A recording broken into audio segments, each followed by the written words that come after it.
Artificial intelligence has made it possible for anyone to create unique and compelling images with minimal effort. If you're interested in experimenting with AI-generated images, here's a step-by-step guide on how to generate your first AI-generated image. Step 1. Join the Discord. Go to midjourney.com, select Join the Beta, or go directly to the Midjourney Discord. Before joining the Midjourney Discord server, you must have a Discord login. Step 2. Find a newbie's channel.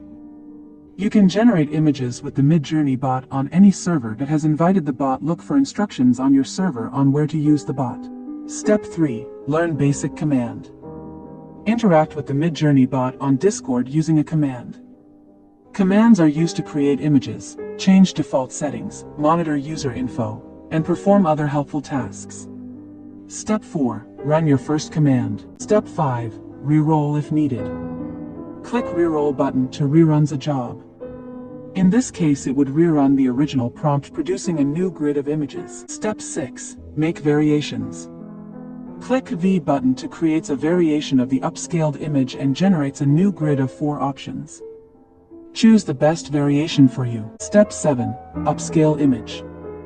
Click U buttons or upscale buttons to upscale an image, generating a larger version of the selected image and adding more details. Step 8. Save your image. Click on the image to open it to full size, and then right-click and choose Save Image. Congratulations, you have just generated your first AI-generated image. In the next video, I will show you how to improve your images.